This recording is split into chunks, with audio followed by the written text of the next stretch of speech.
So we wanted to improve in chess while still having fun, right? So what is the best way to improve in chess? Some say it's tactics, studying tactics. Some say studying openings, would be middle game, strategy, anything, right? That could be too technical in its approach. But in my view, something that is of most significance for you to get to improve is kind of neglected. You can't read about it anywhere. What I'm gonna tell you today is mostly taken from military books on strategy, not chess books per se. But as we know, chess is a representation of war, right? So some war principles must apply to chess as well. And that's something that I think would be of great interest for you guys to take a look at the game from a different perspective, because that's the only way to get beyond the plateau, so to speak. There's a wall. We reach like a 1300 or 1000 or 1400, 17, 2000, and then we stop there. We don't improve anymore. So for us, we are not like that high in those rankings. I think there's still room for improvement if we look at something that doesn't have much to do with chess and acquiring chess knowledge per se, something that is much more to do with your habits. Oops. And we are efficient as much as our habits are effective. Some say, so if we wanted to improve, we need to change our habits.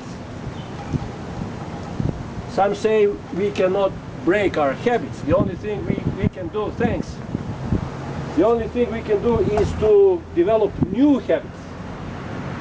So whatever the case, let's see what it is, and if you can do something about it. I think you can. It's just a matter of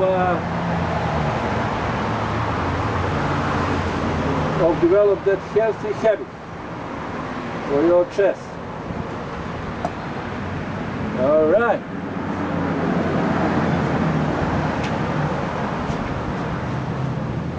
I just wrote last week or early this week, I wrote a middle Wednesday. I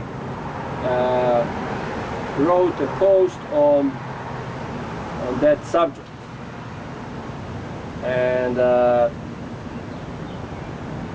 as you know, any warfare, any competition is actually a war or conflict between two independent minds. It's a struggle of two wills. Who's going to prevail? In the essence, that's what's going on, not only on the board, but also in life, everywhere. It's just a business. Wherever there's a competition, the same principles apply. War principles, principles of war. We also see people who are successful who actually lacking skills and talent, but still they are successful. Why is that? Because it looks they tapped into a place that propels them beyond the competition. And basically that's a will to win. So that's the most important thing. It's not your technical knowledge or your skills, it's your will to win. So now there are two sides in the conflict, right?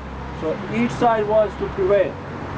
So we try to impose will on the other side. They want to impose the game on us. So that's where conflict arises, so to speak. So now the question is how we can impose game, how we can impose will on the other side and win the war. How can we do that? Basically, by using force. That's the principle all around. In the jungle, in international relations, on the chessboard, at your work, it's a force, it's power.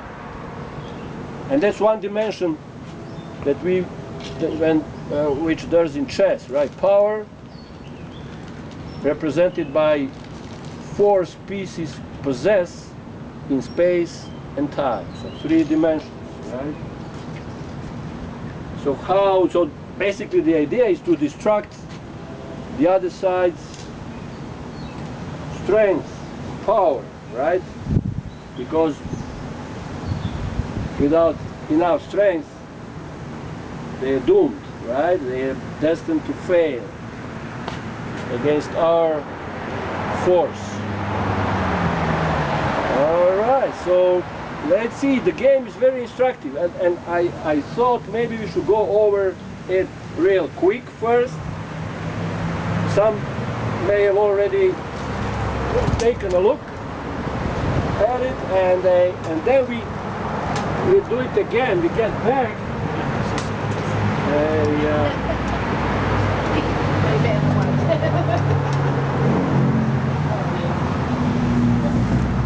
So let's go over it real quick, and then we get back, because it's easier for us to see those critical moments of the game.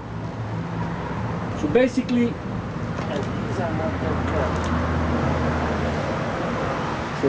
what happens because of that conflict, the best way you can do for your chess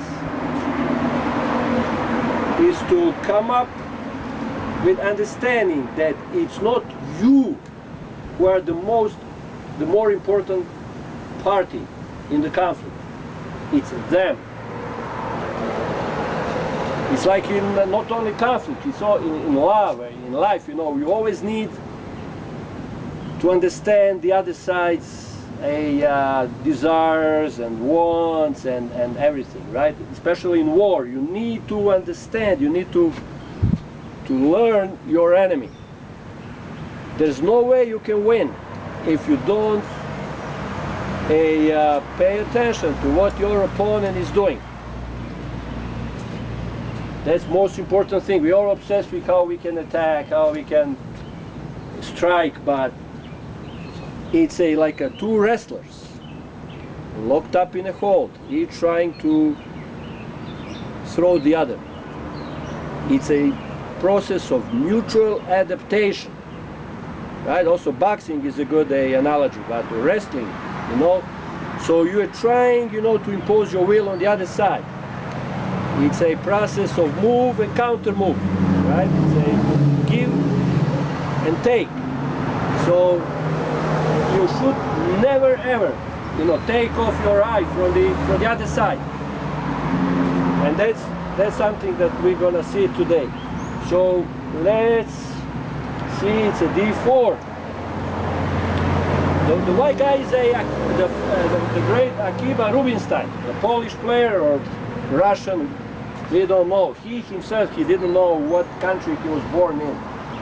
Because it's not like here in the States, you know, the borders are set up at one point and they remain as such, right? In Europe, it has been changing all the time. For instance, my old country, it's changed name and borders. I don't know, name, it was changed I think 13 times in the past 90 years. And I was born in one country, now it's 6 countries, six and a half. So things are always in flux. So great Akiba Rubinstein, the black guy was a Moshe Hirschbein. When? So it's a leg of a deer leg, right? Deer leg. Deer leg. And he was master, this guy was grandmaster, one of the best. He was supposed to play for world championship match with Lasker, Dr. Lasker, but the Great War broke out, so they never played. And they played in Lodz, Poland, 1927. So he played d4, and the other guy played knight here, and you see it's a taking control of e4, so Akiba plays here. This is a kind of ideal pawn setup. Pawn play, that's also something that we're going to cover in the future. Very important. This is tactics number 1. Pawn play is also high in those priorities. So now e6. So what's the basically opening is just a mobilization of forces, right? We go toward the enemy, and we try to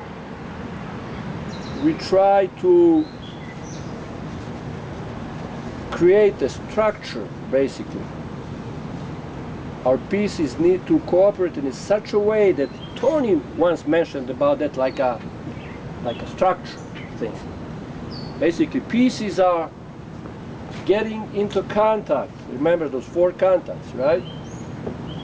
And pieces the friendly pieces get into contact, protecting each other in such a way that a setup is flexible for both attack and defense. It's very important to be mobile, to strike at any time your opponent gives you a chance. So now knight developing another piece.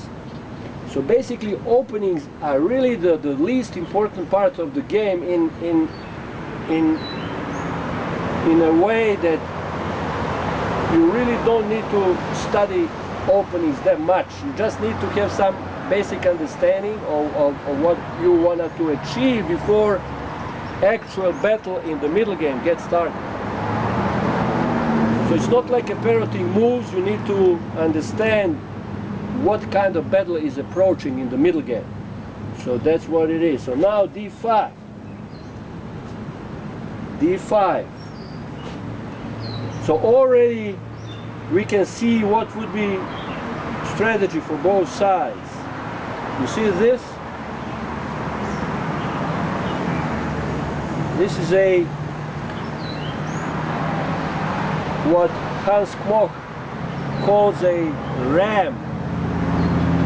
2 pawns against each other. They're blocking each other, right? So black basically is creating a stronghold here, d5. And in his entire position revolves around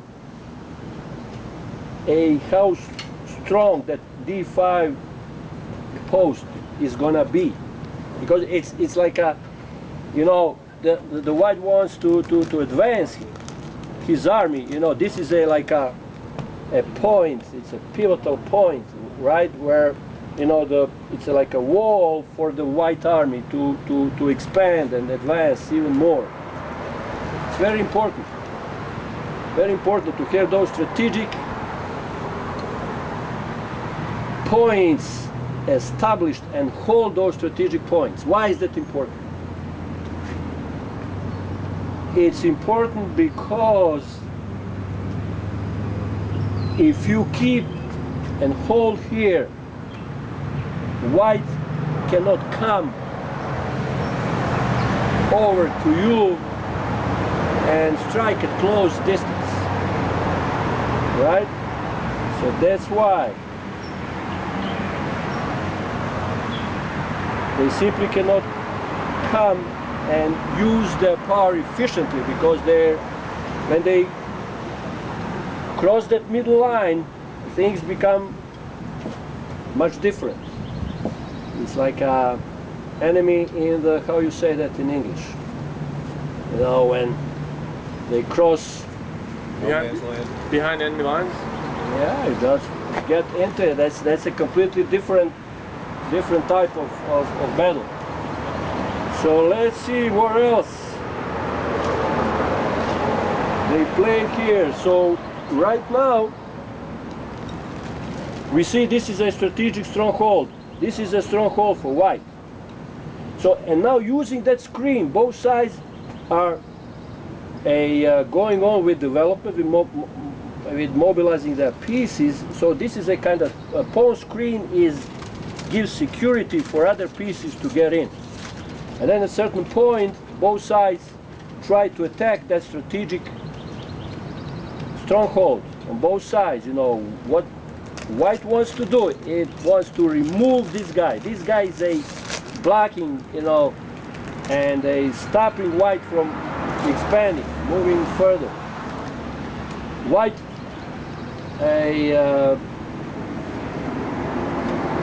also wants to put pressure on this guy. How is that possible? With either undermining that point, either E pawn or C pawn, have to take that role to undermine white stronghold, the D4. Okay, so this is pretty much the point around which everything revolves. So now, again, a move that has something to do with the center, right? Because this guy is now pinned and this guy is protecting the stronghold, right? And actually now it's already tactics looming, right? If it takes, if queen takes, then this guy is not protected enough, right? It's attacked, will be attacked twice and protected only once. So bishop goes here, so if takes, now bishop will take and this will be protected enough. That's also something, that power on the board, right? It's how we control the territory, how we, you know, what's the balance of power at important strategic points. So let's see, let's go quicker and then we get back to see what's going on. Now when bishop is out, then pawn moves here, right? Bishop got out of that pawn a fortification, so to speak, right? So this guy hasn't stayed buried behind the pawns. That's very important principle. That's a cooperation, pieces and pawns thing. All right, so next, this guy castles, developing. The other night, the main principle in the opening, get all men out as soon as possible, right? Now this guy goes here, not here, which in many openings is like a most natural place for knights, right?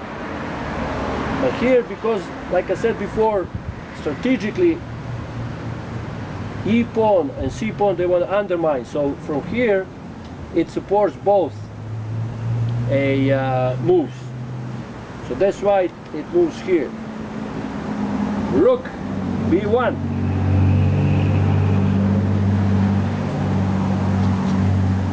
The rook moves kinda seem to be most mysterious for us, you know, when played by grandmasters. So what's the idea here? We see tension here, right? It was the first contact between two armies, actually, right? That was the first contact between two armies. So there is a tension here.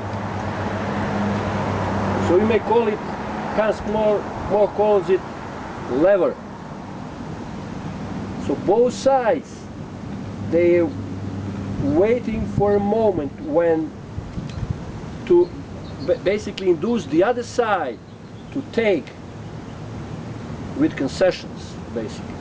So move with rook here, so at certain point in the future, if the trade takes place, then c5 is going to be open, right? So that would be a active position for the rook. Now again, support of that strategic point, d5. Again, very important. So black is holding here and waits for the moment to undermine white center. As you've seen, anything they've done so far, it's all about the center. Any move, it's about the center. Any move. You know, this move, supporting central pawn, right? Center, right? This one also indirectly influencing the center, right? So every move, that's important, must be around center. All right, let's see what's the next. Queen out, getting in. White is delaying developing that bishop, because if it gets out here or here, this guy may take, and then it's like a waste of one move. So it's like a delaying, it looks like, for that reason. Queen gets out, again, influence on the center, and also along the diagonal on the king, a headquarters. And also if that line, see, so it's a very flexible move. The move lost control, the queen is now not influencing the center, but this guy is enough protected for now, right? Twice, and not attacked even once here. So let's see what's the next. Rook e8. All right, maybe at some point supporting that e-pawn move, right? Also clearing f8, maybe for bishop or knight, you don't know. So it's many things going on through their minds.